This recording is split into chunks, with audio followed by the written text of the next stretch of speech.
सुप्रभात। हिंदी की कक्षा में आपका स्वागत है।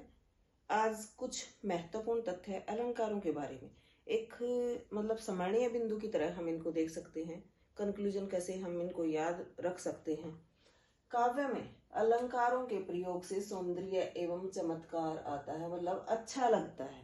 सुंदरता सभी को अच्छी लगती है, चाहे कोई स्त्री हो, कोई पुरुष हो या कोई भी हो। तो इसी तरह से काव्य में भी अगर सुंदरता आती है, चमत्कार आता है, तो उसको पढ़कर सभी को प्रसन्नता मिलती है। नंबर 2 है, अलंकार की दो मुख्य भेद हैं, एक शब्दालंकार और दूसरा अर्थालंकार। अनुप्रास अलंकार में व्यंजन वर्ण की आवर्ती होती है। कोई भी वर्ण की वो बार बार रिपीटेशन होती है, बार बार वो आता है। जहां वर्णों की आवर्ती होती है उसे अनुप्रास अलंकार कहते हैं।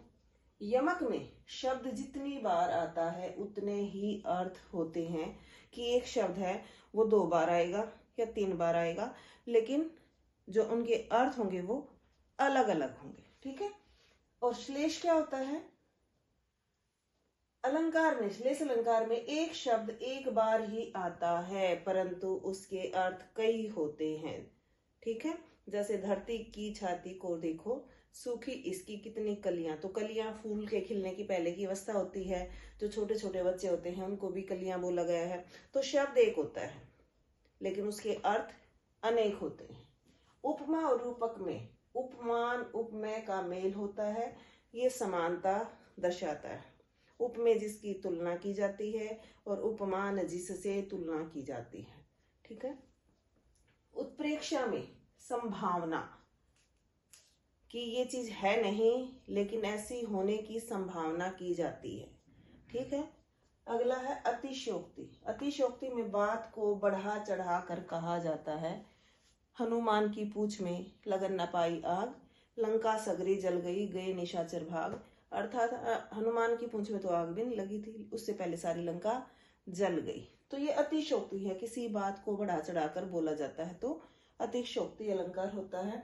अन्योक्ति, अन्योक्ति होता है कि कथन हम कुछ कहते हैं लेकिन उसका प्रभाव कहीं और होता है। अन्योक्ति किसी की ओर अप्रत्यक्ष संकेत होता है, जैसे हम कटाक्ष करते हैं कि बात कह कहीं रहे हैं और बात का अर्थ कहीं दूसरी जगह जाता है। मानवीकरण में बेजान पर चेतना का आरोप किया जाता है। सबसे अच्छा एग्जाम्पल 9वीं कक्षा मेघ आए, इतने सारे एग्जाम्पल। मेघ का आना भी बन-ठन के सवर के आते हैं, वो भी मानवीयकरण है। धूल का घाघरा उठाकर भागना भी मानवीयकरण है। लता का किवाड़ खोलकर देखना भी मानवीयकरण है। तो जहां प्रकृति चीजों पर मानवीय क्रियाएं करते हुए उनको दिखाया जाता है, प्रदर्शित किया जाता है, तो वहां मानवीयकरण अलंकार होता है। तो ये है हमारे कुछ स्मरणीय बिंदु जो आपको याद रख सकते हैं। बिल्कुल छोटी छोटी चीजें हैं, इनको याद करके आप अलंकार को बहुत अच्छी तरह से याद कर सकते हो। धन्यवाद।